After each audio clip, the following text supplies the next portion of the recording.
ഇത് നമുക്കൊരു pressure food മാറ്റിയിടാൻ പറ്റുന്ന ഒരു ഓപ്ഷനാണ്. അപ്പോൾ ഇതിൻ്റെ വീഡിയോ നിങ്ങൾക്ക് ഞാൻ കാണിച്ചു തരാം എങ്ങനെ യൂസ് ചെയ്യുന്നുള്ളത് കേട്ടോ. നമുക്കത് ഫിറ്റ് ചെയ്ത് നോക്കാം.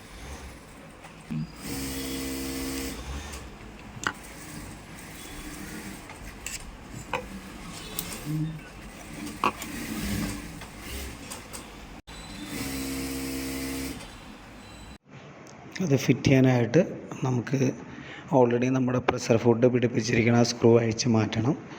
അത് അഴിച്ച് മാറ്റിയിട്ട് നമ്മൾ ഇതിൻ്റെ കൂടെ വന്നിരിക്കുന്ന സ്ക്രൂ അതിലിടുക.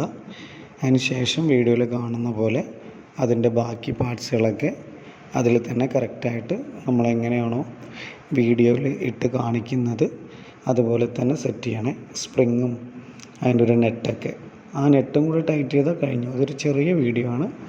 അതുപോലെ തന്നെ ആ ഒരു പാർട്സ് ഫിറ്റ് ചെയ്യാന്നുള്ളൊരു ഓപ്ഷൻ മാത്രമേ ഉള്ളൂ. അത് ഫിറ്റ് ചെയ്ത് കഴിഞ്ഞാൽ നമുക്ക് ഈസി ആയിട്ട് പ്രഷർ ഫുഡ് വയ്ക്കാൻ പറ്റും. അത് നിങ്ങൾക്ക് അതിൽ കാണാം എത്ര ഈസി ആയിട്ടാണ് പ്രഷർ ഫുഡ് അതിൽ ഫിറ്റ് ചെയ്യുന്നതും അതുപോലെ തന്നെ പ്രഷർ ഫുഡ് അതൊന്ന് മാറ്റുന്നതും വളരെ ഈസിയാണ്. നല്ല യൂസ്ഫുള്ളായിട്ടുള്ളൊരു പാർട്സാണ്. ഈ പാർട്സ് നമ്മുടെ അടുത്ത് അവൈലബിൾ ആണ്.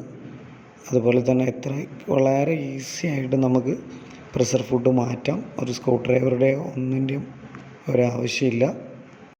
വീഡിയോയിൽ നിങ്ങൾക്ക് നേരെ കാണാൻ പറ്റും അതിലെങ്ങനെയാണ് പ്രഷർ ഫുഡ് വയ്ക്കുന്നത്, അതുപോലെ തന്നെ എങ്ങനെയാണ് പ്രഷർ ഫുഡ് അത് എടുക്കുന്നത് എല്ലാം നമ്മളതിൽ കാണിക്കുന്നുണ്ട്.